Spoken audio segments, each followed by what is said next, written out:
what about the kind of meeting with the manufacturing, kind of the question for mass manufacturing or a larger batch, let's say, as a start?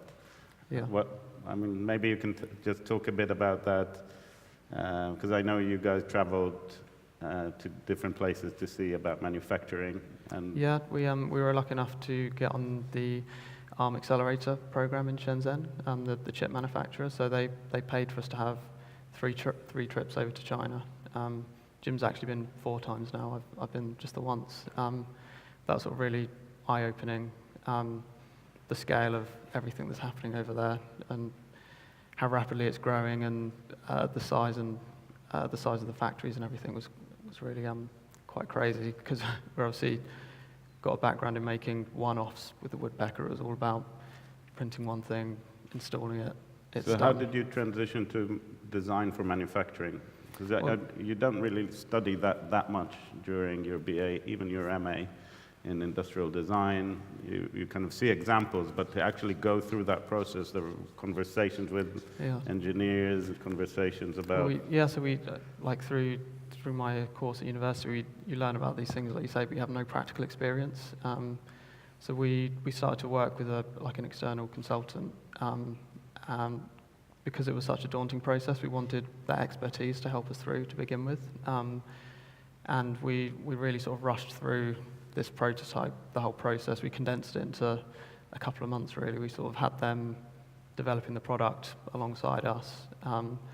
Then we went out to China and had this prototype made as a one-off, to sort of get a sense of how it would be made and assembled, like on a proper manufacturing line. And through that process, I think it's become a whole lot less daunting, and we sort of felt that what we were getting from our external sort of TFM partner, we weren't really getting that sort of creative thinking behind the product. So we decided that the next few prototypes after that, because we sort of learned the process now and got a better understanding, and we're less intimidated by it. You decided to go for a Kickstarter. Why is that? And how much has that influenced what you've made? I think the main reason is validation. We are still making a fairly crazy drawing machine, which, despite getting lots of praise and attention from different people, we didn't know whether it would actually sell. Lots of people said they wanted it, but until you really put it in front of them and ask for their money, you don't actually know. So you had to reach a price point. Yeah.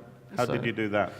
That's through lots and lots of conversations with a factory in China, lots of looking at spreadsheets, doing cost down processes on our bill of materials, and like multiple prototypes that we've been through. So when you were doing the Kickstarter, it influenced, I guess anyone involved in that knows that the film becomes a kind of thing that dictates a lot of what you're going to have to make in order to show. But it's also the amount that you are pledging for. So how did you decide, what did you decide, and how did you decide? In terms of the amount that we asked for? Yeah, or wanted to reach? Yeah, we've realised that it does cost a lot of money to make a physical product.